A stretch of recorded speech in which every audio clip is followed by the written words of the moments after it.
Now, Rock Talk with Mitch Lafon. Welcome to this episode of Rock Talk with Mitch Lafon. Joining me on the phone for the second time in the last couple of months, it is a classic Styx singer Dennis DeYoung. He, of course, has a new album called 26 East Volume 1 and recently put out a video called With All Due Respect that features, well, okay, it doesn't feature, but I'm in it. There you go. I'm part of that video. Alan, were you aware that I was part of a Dennis DeYoung video? And honestly, how cool is that? I was not aware of that, and I think that's exceptionally entertaining. Joe Bonamassa starts up a new podcast interviewing people, and you're part of the first six-pack that he cracks open.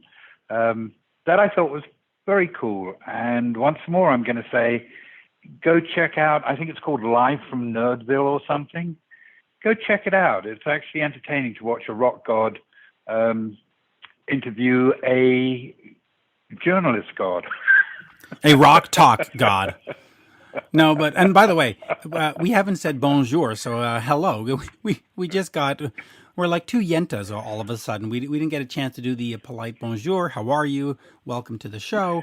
And yes, Joe Bonamassa live from Nerdville. And I will continue to say this.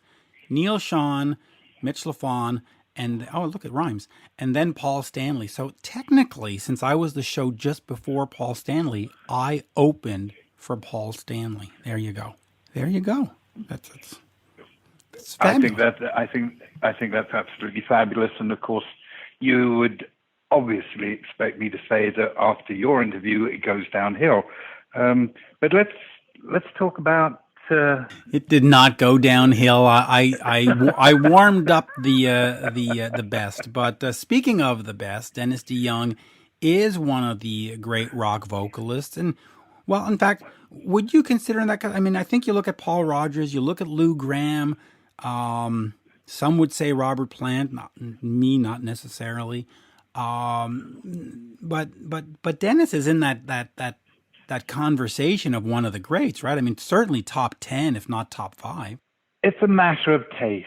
And I will say that when I was on my first ever trip to America, I bought an album and listened to it, and I thought, this is pretty interesting, and it's pretty intelligent, and I kind of like this. And but I would say that Dennis DeYoung to me is not quite my cup of tea as a vocalist. There's just a shade of the theatrical about it that doesn't connect me as strongly as a Paul Rodgers or even a Hannu Ledin from Finland, for example. But, Use Your Grand Illusion, I thought was a good album. Which came out on 7/7/77. Did I mix up a couple? Did I mix up a couple of album titles there? Use Your Grand Illusion. Yeah. Well, yeah.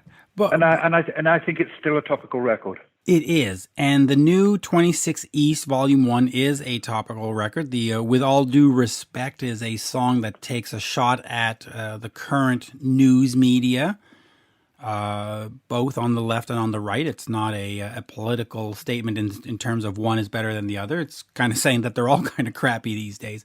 But the first interview I did with Dennis back in, I guess, May or June was all about the album and the new thing. And then I got approached to have these interviews done for a Led Zeppelin show. And so this one focuses a lot on Dennis talking about his experiences with Led Zeppelin. So it's a unique interview in the sense that we're not really plugging the new album, but we do get some mentions in there because, of course, why not? But hey, let's just go over and listen to Dennis. Always entertaining. One of my favorites, and he has a great love for the province of Quebec and Montreal. If you ever look at his little videos or YouTube postings, he's always wearing either a Quebec hoodie or a Montreal T-shirt. It's fabulous to see. He just loves this place. Here is the one, the only, Dennis DeYoung. We are speaking with legendary vocalist Dennis DeYoung. The new album, his 26th East Volume 1. And as we say, well, in fact, we're not in Montreal here. We're in New York. So, hello, how are you? Good. I'm very well, as a matter of fact, considering, my wife and I have been in the house together for 12 weeks.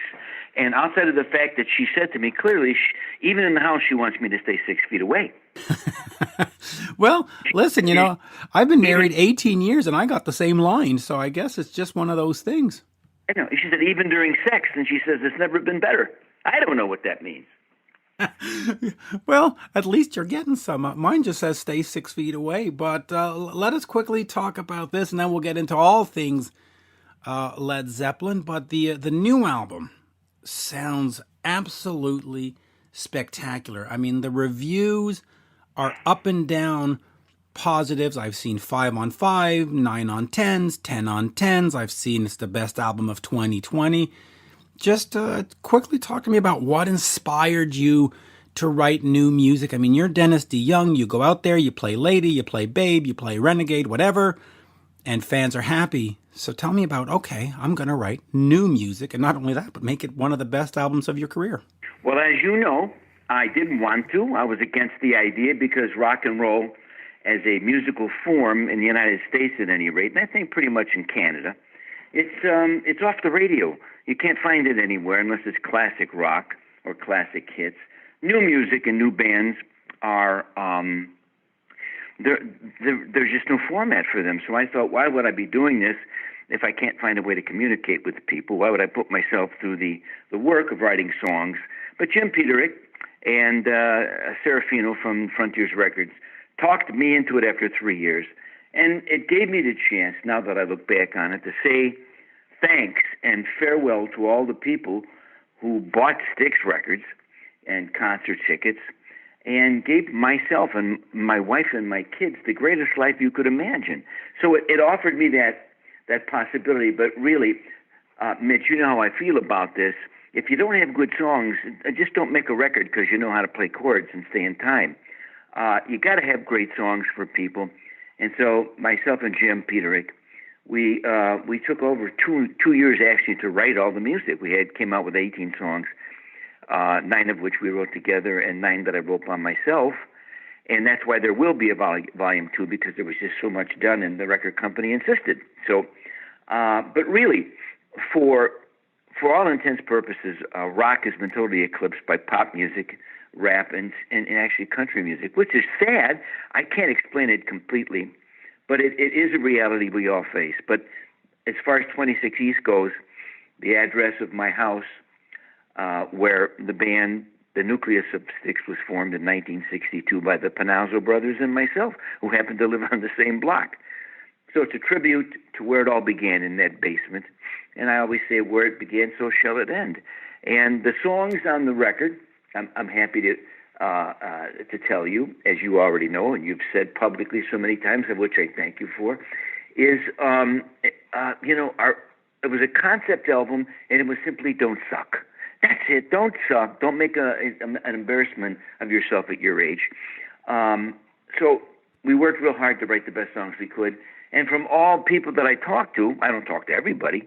And what are they going to tell me? I suck? No. But even guys like you, whose business it is to tell the truth in your opinion, a mission was accomplished because people like the songs. And I got to tell you, I should really thank Jim Peterick a whole lot. I won't, but I should, because he only lives 3 blocks from me, Mitch, which explains why I live in a gated community. That's hilarious. That is great. And I will say this: I had one friend who, and I've shared the screenshots of the text, but he's written that he listens to it sometimes up to 20 times a day. He just puts it on in the morning and he just repeats. It's that good. But you do have a new single that's been at radio called "With All Due Respect." It has a fantastic video.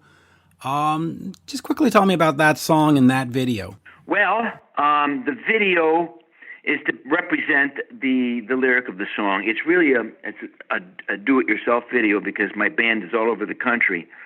So I told them the premise and what the backdrop should look like. So they did their individual performances on iPhones and on video cameras, and then sent it in to me. And then myself and Greg Bizzarro, it's a real name, we put it together with some animation here in the great city of Chicago, and it's going to be coming out next week. And it's really about how the national media in the United States is, particularly with cable news and talk radio, is doing a great disservice to the country and destroying the very fabric of the country by, for money, pitting the extremes and putting them on TV at all times and getting them to yell at each other. And, this need for eyeballs and listeners has become, and viewers, more intense than it ever has been. And our news media in Illinois, in the United States, has been corrupted by it. They're chasing the dollar, and it's worse than what bleeds leads. This is about the actual fiber of our country. And by presenting the polar opposites constantly in conflict, they make us all believe that we really are more divided than we are. And so the video really captures that, and it turned out pretty doggone good. I laugh. You're going to laugh, and there's an opportunity for all you out there to cuss if you want, if that's your thing. But it's a hip shaking, rum bumping song. Yeah, it is, and I can't wait to have more folks hear it after this tonight. Just real quick, since we are doing this thing for Led Zeppelin, as a legendary vocalist yourself, how do you sort of look at Robert Plant and what he was doing? Because, Styx was big in the 70s and 80s, and of course that's when Led Zeppelin was around.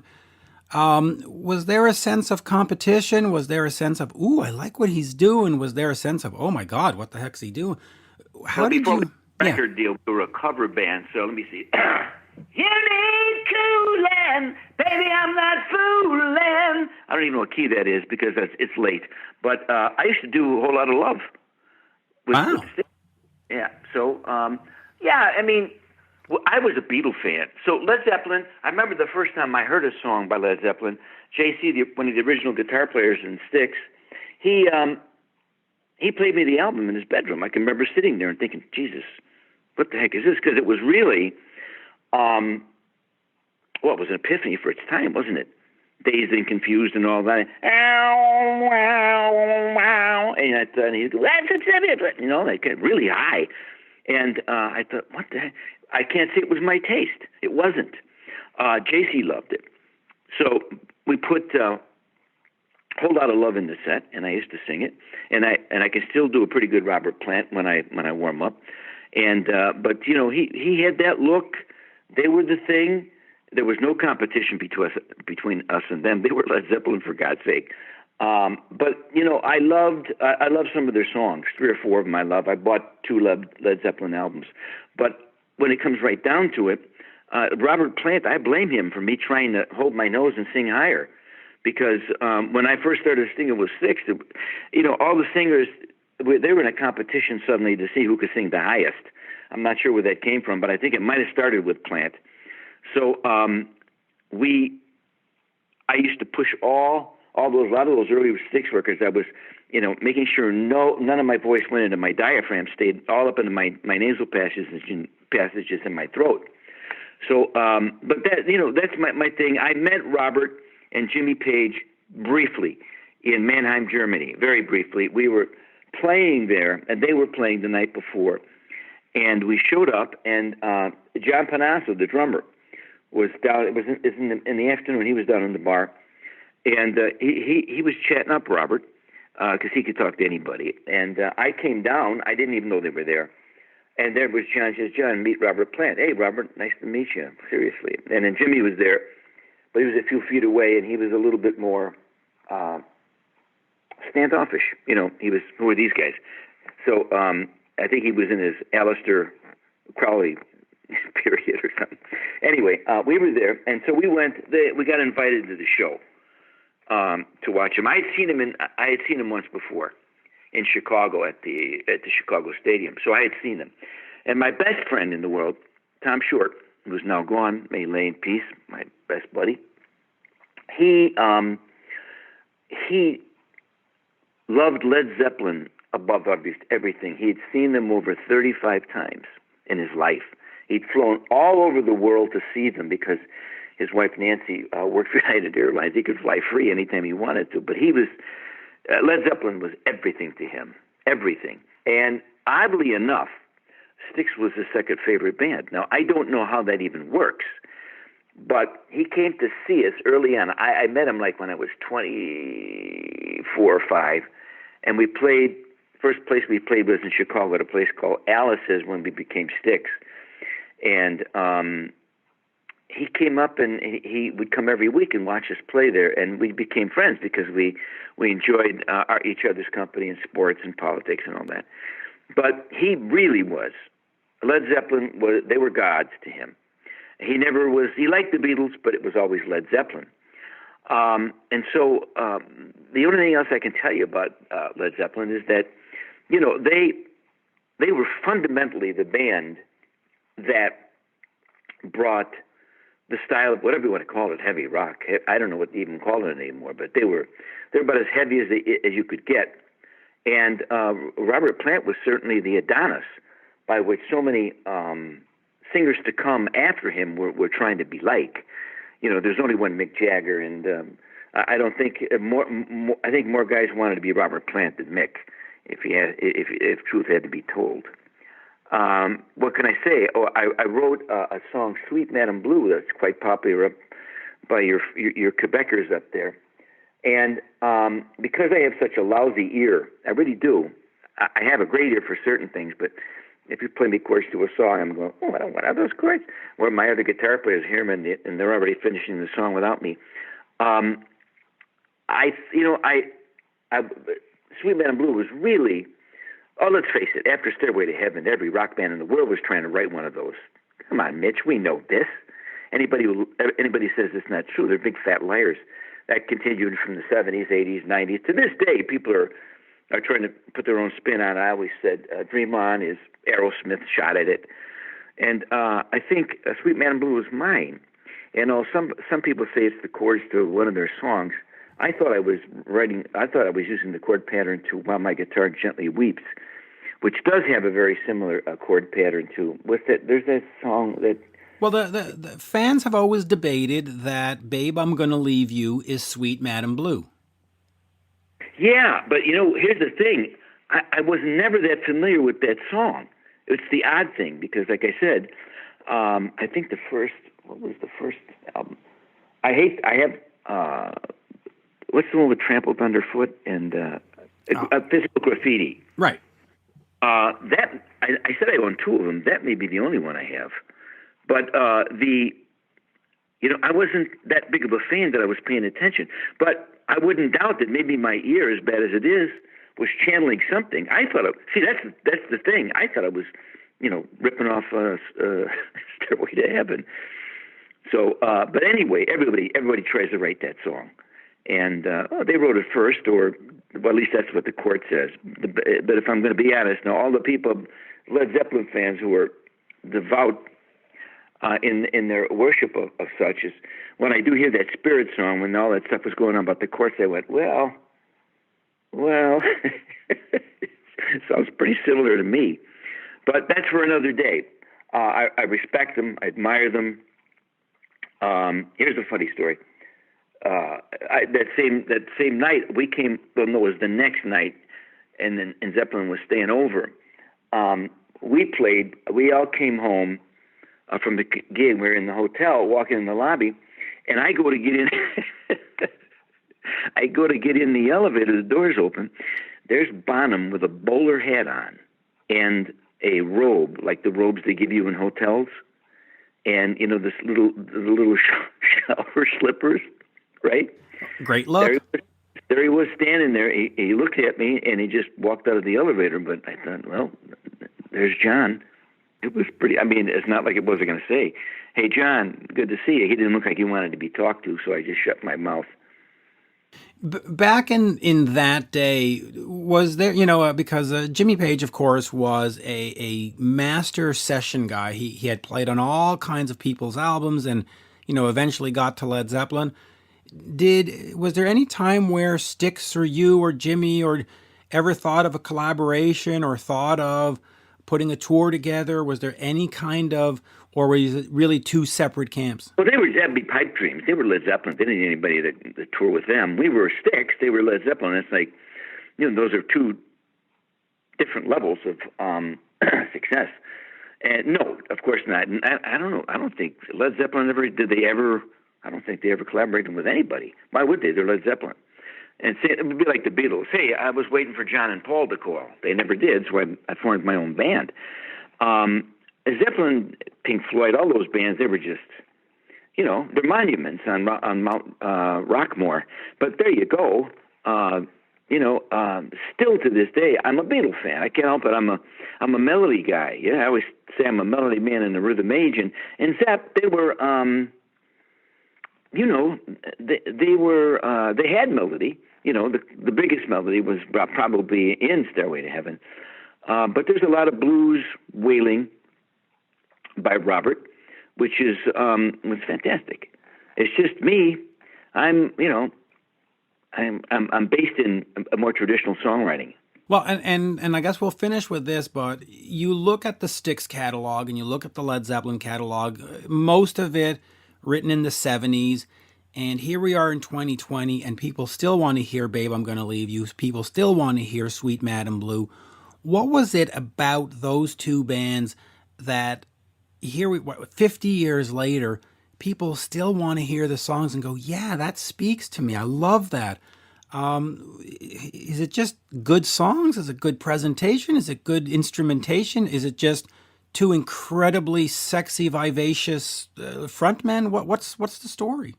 Well, you're the first one to call me sexy and vivacious that wasn't in an institution. Of course. No, I mean, I actually had my wife, honey, you in there? Yeah, she liked Robert Plant Dog Hunter. She made me some tops that looked like the top, see-through things that would, anyway. If you look back, there are some photos of me somewhere where I wore that kind of stuff. But, no, I mean, listen, come on. Led Zeppelin, the music. Let's talk about the music. Let's not kid ourselves. Music was the focal point of young people's lives during the 60s and 70s and early 80s. It was everything. People waited for their favorite artist to release something. They'd run to the record store. They'd hold the album and they'd smell it. They'd read it. They'd lick it. I don't know what they were doing. They really believed that that guys like me and guys in Zeppelin, we were bigger than life to them, which is why I wrote The Grand Illusion, to tell them, calm down out there. We're just you up here with nice lighting and loud instruments. But it was everything. There were no distractions. There weren't a million things on the internet you could look at. You couldn't just push a button and have every song ever recorded. You treasured that music. It was valued. It was everything to your life, which is what I talk about on the first song on 26 East of Midnight, is about hearing the radio and, being transported to a place that you'd never heard of, never dreamed of. And so at that moment, music was fundamental to all young people's lives. Not so today. I make this joke all the time, but it's true. Do you think, even for yourself there, Mitch, when you were 15 and 16 years old, would you be so enamored with music if there was free porn on the internet? I don't think so. There would be some division of your attention. This is just it. I think that music was great. Great songwriting, great singing, great playing, real guys playing real music right there in front of you, right? I mean, there it was. It wasn't manufactured. It was people who honed their skills on their instruments and their singing by playing live. And so that was that time. But I think we were a little bit lucky by birth, because Led Zeppelin could come along right now. Who knows? The same songs may not have the same resonance because music is not valued in the same way, and the public at large has the ability to be distracted in so many different ways. So I think all of us that lived that time lived at the greatest time in the history of mankind to be musicians. Never before, and I don't think ever after, will so many musicians have the opportunities we had. And I'm glad the music has lasted. But really, that's my take on it. I'm glad there wasn't porn. Yeah, and by the way, I agree with that assessment because, and I'll just tell you, with my daughter, she, during the winter, we were driving up and down listening to Sirius, or listening to the radio, I should say, and there was a song that she played, and it came on, and every time it came on, we had to hear it, we had to hear it, we had to hear it, and then about a week ago, it came on the radio, and I said, "Oh, we're going to listen to." She goes, "No, it's old." And I went, "What do you mean it's old? It's like 4 months ago." She says, "No." And I'm just thinking, wow, I've held on to songs for 40, 50 years, and for her, 4 months is like, nah, it's old. That's because everything in the culture is disposable. I'll give you my quick analogy. Back in the day, you bought a record, Mitch. You bought it and you took it home. You didn't like it. It had one song. The rest of it was crap. It's probably still sitting in your collection someplace because you couldn't throw it away. You'd never throw it away because you bought it. You held it. It was real. Music now is it's you stream it. It's not real. It's fake. It's coming across the airwaves, and I can't look at it. I can't hold it. Right? Can't touch it. Read about it. Maybe. So it's different. And the kids, they're in a hurry to do the next thing. And I don't think we'd be any different, Mitch, if we were born right now. We'd be the same. We'd be doing the same things. But we lived in a slower world. And it was, I mean, this sounds like an old person talking. It was better. Kids, I'm here to tell you, it was better, simpler. And there you go. Now I should go to Miami Beach and get a drink and talk about my blood pressure. Yes, you should. And I will finish this with a quote from Alice Cooper talking about digital music. He said to me in an interview, "I do not like the idea of owning air. I want to hold something in my hands." And he's right. I don't want to hold air either. I want. Well, I can't stand the phone much longer because I'll be busy signing my downloads and my streams. People want to. Would you, Mr. DeYoung? Yeah. Would you please sign my download? Yeah. See what I mean? Yeah, it doesn't work. And on that, thank you for taking the time to do this today. And we will speak again soon. And of course, folks, with all due respect, one of the greatest videos with one of the greatest cameos. Look for it. Yeah, I understand somebody's going to get a daytime Oscar. I heard it's going to be fantastic. I can't wait. Yeah? You can sign it for me after. All right. Thank you, sir. This has been Rock Talk with Mitch Lafon. For more exclusive content and interviews, subscribe on iHeartRadio, Spotify, Apple Podcasts, on YouTube, and many more. Follow Mitch on all the socials, especially Twitter, @MitchLafon, and on Instagram, @Mitch_Lafon. Get your Mitch merch now at loudtracks.com/Mitch.